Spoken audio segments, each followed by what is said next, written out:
Vamos lá, agora que nós vimos aí os milagres terapêuticos, eu quero ver com vocês agora alguns exorcismos que Jesus fez. Olha só. Primeiro é quando Jesus ele expulsa um espírito imundo. Então abre aí comigo, volta, lembra que eu falei que essa parte aqui não é bem cronológica, tá? Eu resolvi dividir ela de uma maneira diferente. Abre aí comigo em Marcos, capítulo 1. Você que tem filho pequeno vai gostar dessa imagem aí, né? Marcos capítulo 1, olha o versículo 21. Eles foram para Cafarnaum, e logo que chegou o sábado, Jesus entrou na sinagoga e começou a ensinar. Todos ficavam maravilhados com seu ensino, porque lhes ensinava como alguém que tem autoridade e não como os mestres da lei. Olha que interessante aqui isso. Justo naquele momento, na sinagoga, um homem possesso de um espírito imundo gritou: "O que queres conosco, Jesus de Nazaré? Vieste para nos destruir? Sei quem tu és, ó Santo de Deus." "Cale-se e saia dele", repreendeu Jesus. O espírito imundo sacudiu o homem violentamente e saiu dele gritando. Todos ficaram admirados e perguntavam uns aos outros: "O que é isso?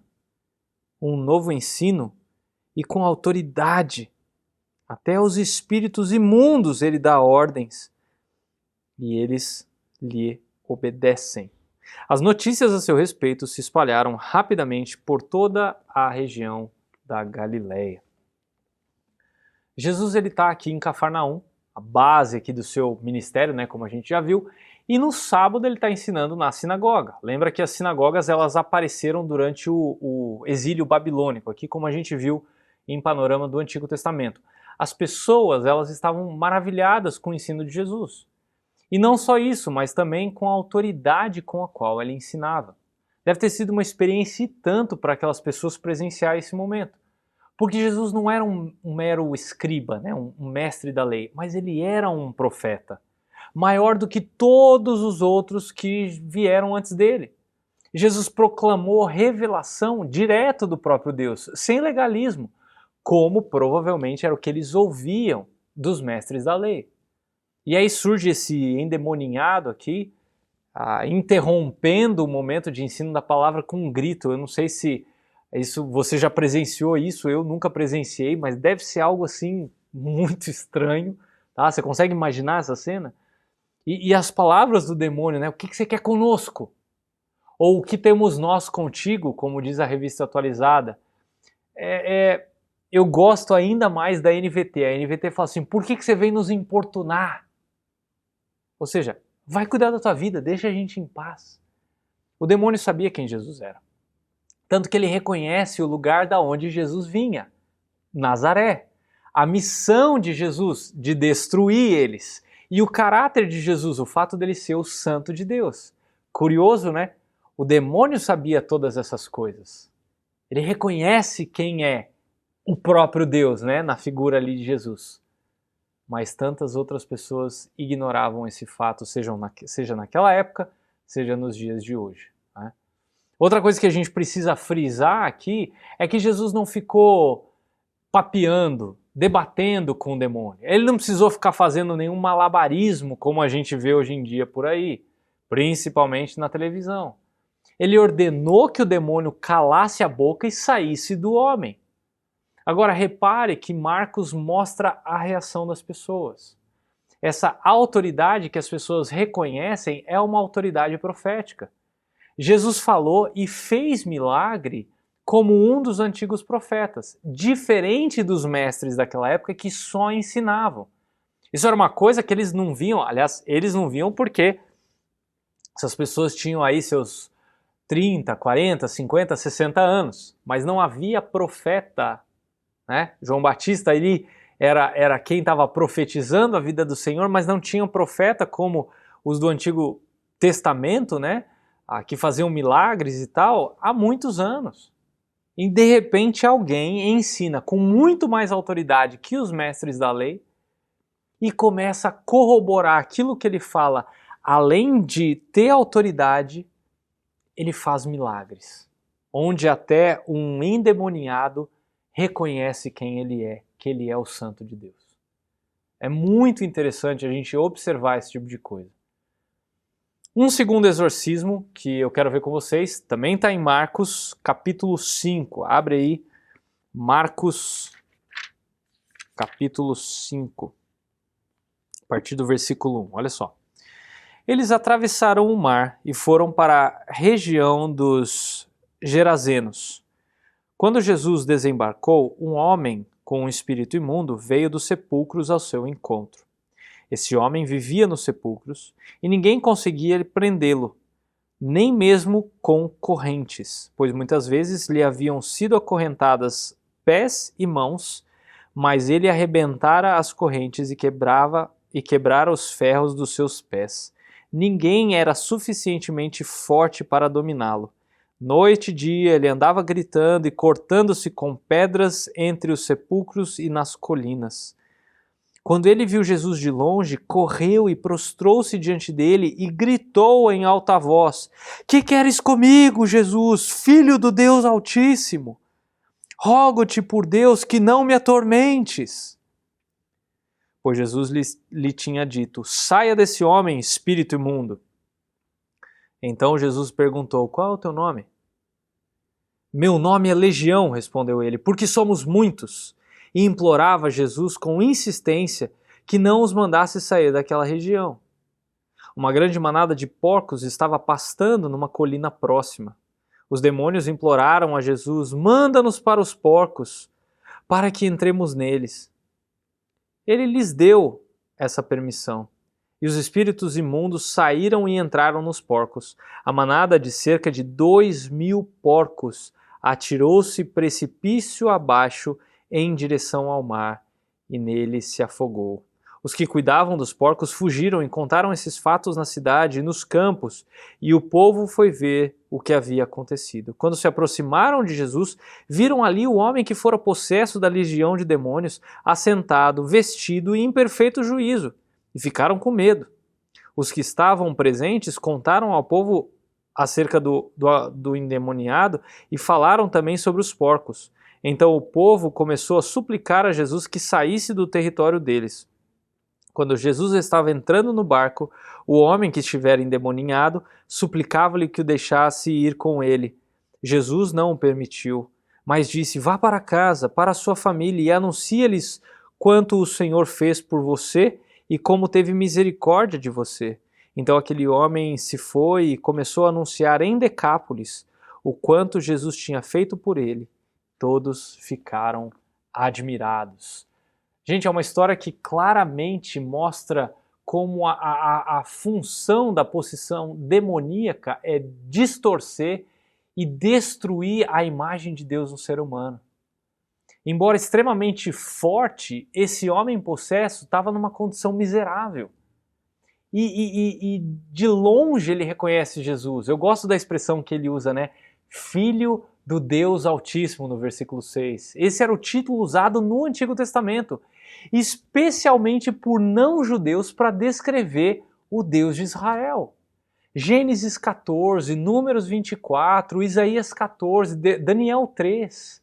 Olha de Daniel. Daniel, aqui a gente tem uma figura clara, né, de Nabucodonosor. Abre aí comigo em Daniel. Daniel capítulo 3. Olha o versículo 26 aí, depois todo episódio da fornalha, né? Então Nabucodonosor aproximou-se da entrada da fornalha em chamas e gritou: Sadraque, Mesaque e Abdinego, servos do Deus Altíssimo. Olha que legal.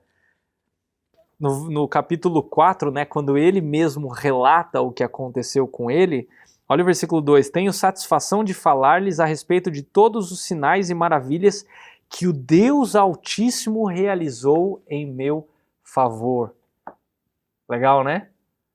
Agora, repara também que esse demônio, ele se curva diante de Jesus. Isso mostra que ele reconhece a superioridade de Jesus, bem como o medo que eles tinham. Os demônios tinham medo que Jesus os enviasse para o julgamento eterno de maneira imediata. Algo que só Deus pode fazer. Quer ver? Abre comigo aí em Apocalipse, 20. Embora isso não seja uma aula de teologia sistemática, mas vale a pena a gente conferir esses detalhes. Apocalipse, último livro aí da sua Bíblia, bem no finalzinho. Olha os versículos de 1 a 3 comigo. Vi descer dos céus um anjo que trazia na mão a chave do abismo e uma grande corrente. Ele prendeu o dragão, a antiga serpente, que é o diabo, Satanás, e o acorrentou por 1000 anos. Lançou-o no abismo, fechou-o e pôs um selo sobre ele, para assim impedi-lo de enganar as nações, até que terminassem os 1000 anos. Depois disso é necessário que ele seja solto por um pouco de tempo. Só Deus pode fazer isso. Só Deus tem essa autoridade. No caso ali, eram muitos demônios, né? O versículo 9 fala, né? A palavra legião no Império Romano significava aí entre 4 a 6 mil soldados.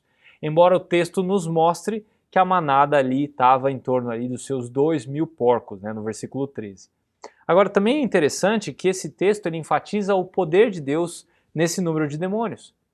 E ao mesmo tempo mostra a aflição do homem que foi atormentado por esses demônios.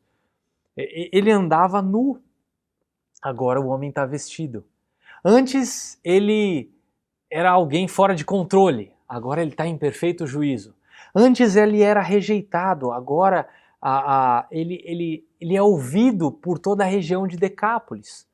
Antes ele era temido, agora ele está sendo recebido pelas pessoas, né, como alguém que participa da comunhão. Calvino, ele comenta esse episódio dizendo que, embora não sejamos torturados pelo diabo, né, ele também nos mantém como seus escravos até que o Filho de Deus nos livra da sua tirania. Nu, rasgado e desfigurado, errantes, até que Jesus nos restaura o espírito. É assim que Calvino comenta o nosso estado antes e depois que Jesus nos cura. Né? Outro exorcismo interessante que também está em Marcos é esse do surdo. No capítulo 7, abre comigo aí de novo. Marcos 7, a partir do versículo 24.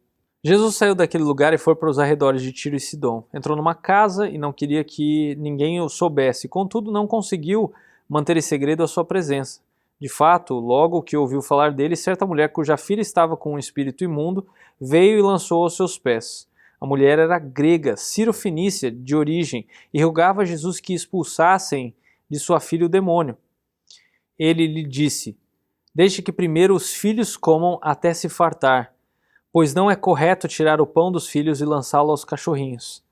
Ela respondeu: sim, Senhor, mas até os cachorrinhos debaixo da mesa comem das migalhas das crianças. Então ele lhe disse: por causa dessa resposta você pode ir, o demônio já saiu da sua filha.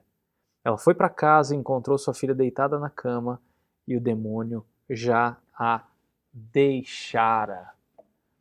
Em vários desses milagres, nós vemos Jesus lidando com os gentios, e nesse caso não é diferente, ele está lidando aqui com uma mulher grega. Tá? E isso deveria apontar para os seus leitores a vontade de Deus em alcançar os gentios, tendo em vista que Israel estava para rejeitá-lo de maneira definitiva. Tá? Um demônio estava afligindo a vida dessa mulher, a vida da filha dessa mulher. O que me chama a atenção foi o pedido persistente dela de ajuda, né? O que demonstra a fé dela em Jesus. Ela acreditava que Jesus podia curar a sua filha. E aí vem esse papo aí, né, de cachorro, migalha, que a princípio não parece fazer muito sentido. Mas repare que logo antes do versículo 27, o texto fala que a mulher era grega. Até a mulher sabia que os judeus tinham uma proeminência no ministério de Jesus. Aí vem a mulher que responde de uma maneira extremamente humilde, mas ao mesmo tempo sagaz. Veja aí a ideia, mais ou menos assim. Senhor, se os cãezinhos, né, se os filhotes pegam as migalhas da mesa, eu posso pegar as migalhas da tua mesa? Ou seja, os gentios, eles não precisavam esperar para receber as bênçãos de Deus. Foi isso que a fé dela demonstrou. Agora, repare que no versículo 30, ela saiu e foi para casa sem Jesus. A fé dessa mulher mostrou que ela realmente estava crendo que Jesus tinha curado a filha dela. esse texto mostra claramente que Jesus é propício também à fé dos gentios, porque ele veio para salvar muitos, judeus e gentios, o versículo que a gente leu lá em Marcos 10, 45. Por último, vamos ler esse trecho de Marcos capítulo 9, do menino endemoninhado.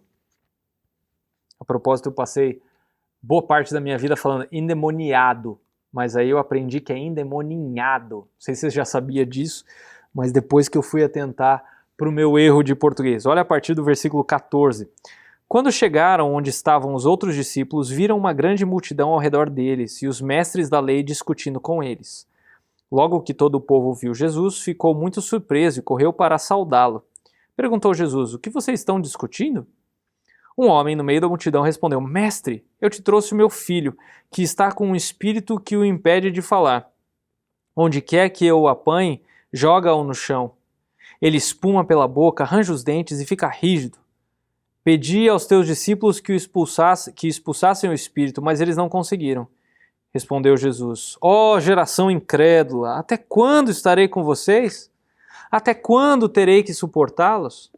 Tragam-me o menino. Então, eles o trouxeram. Quando o espírito viu Jesus, imediatamente causou uma convulsão no menino e este caiu no chão e começou a rolar, espumando pela boca. Jesus perguntou ao pai do menino: há quanto tempo ele está assim? Desde a infância, respondeu ele. Muitas vezes esse espírito tem lançado ele no fogo, na água para matá-lo. Mas se podes fazer alguma coisa, tem compaixão de nós e ajuda-nos. Se podes, disse Jesus, tudo é possível àquele que crê. Imediatamente o pai do menino exclamou: creio, ajuda-me a vencer a minha incredulidade. Quando Jesus viu que uma multidão estava se ajuntando, repreendeu o espírito imundo, dizendo: espírito mudo e surdo, eu ordeno que o deixe, nunca mais entre nele. O espírito gritou, agitou-o violentamente e saiu. O menino ficou como morto, a ponto de muitos dizerem: ele morreu. Mas Jesus tomou-o pela mão e o levantou, e ele ficou em pé. Depois de Jesus ter entrado em casa, seus discípulos lhe perguntaram em particular: por que não conseguimos expulsá-lo? Ele respondeu: essa espécie só sai pela oração e pelo jejum. Esse é o último exorcismo que Marcos vai relatar. Como os discípulos falharam em expulsar aquele demônio, provavelmente a multidão ficou aliviada que Jesus chegou, do tipo, agora dá, né? Já que os aprendizes não resolveram, chega o mestre e ele resolve. O curioso é que o menino, ele mostra sinais aqui de epilepsia. Por isso que algumas pessoas, e eu já fui uma dessas que julguei mal, né? Algumas pessoas elas olham para um episódio de epilepsia e elas acham que é um demônio agindo, quando é um ataque epilético. Então, assim, talvez seja prudente a gente não julgar mal uma pessoa que pense isso, porque a gente viu os sinais aqui no texto. É claro, boca espumando, não consegue falar, se joga no chão, entendeu? Então, talvez a gente precise pegar um pouquinho mais leve. Aí Jesus faz uma pergunta retórica, né, expressando uma frustração de que a sua presença com eles não resultou numa fé maior. E a segunda pergunta mostra a carga que a incredulidade deles colocou sobre o próprio Jesus. Para mim, essas duas perguntas mostram que Marcos provavelmente queria que os seus leitores fossem alertados contra a incredulidade causada pelo escândalo da crucificação. E aí o pai do menino ele solta, né? Se podes. Acho que isso foi uma fé enfraquecida, né, pelas suscetíveis falhas dos discípulos. O pai pensava, né, que o ponto central era se Jesus podia curar o menino fisicamente. Jesus explicou que o ponto era que o seu pai deveria crer que Jesus podia curar o menino, mas que ele podia restaurar o seu filho de maneira espiritual e entender quem Jesus era. É só olhar para o que a gente vê hoje no que diz respeito à cura por aí. Repara que o foco geralmente está na pessoa sendo curada fisicamente, ou na instituição que está promovendo esse tipo de cura, ou no quanto a pessoa doou para ser curada, mas nunca em Jesus. Repara nisso, o ponto alto nunca é Jesus, e sempre nas ações humanas para que algo aconteça. Por isso que quando Jesus fala tudo é possível ao que crê, no versículo 23, o Pai imediatamente responde que crê e pede ajuda que Deus o fortaleça na sua fé. Parece algo meio antagônico, né? Alguma coisa que se contradiz, mas se a gente for honesto, nós experimentamos isso. Só que a gente precisa falar mais isso para Deus. Deus, me ajude a vencer a minha incredulidade. Eu sei que o Senhor está no controle, coisas difíceis estão acontecendo, gente morrendo ao meu redor, gente muito próxima morrendo ao meu redor. Dinheiro que não entra, conta no vermelho. Situações em casa que parecem desastrosas. Me ajude, fortaleça a minha fé. Talvez a gente deva ser mais como o pai desse menino aí. Em seguida, próxima aula, eu quero ver com vocês alguns milagres que são direcionados para a própria natureza. Muito legal. Tá? Então, se você ainda está no pique, continua e já clica para a próxima aula, senão você assiste logo em seguida.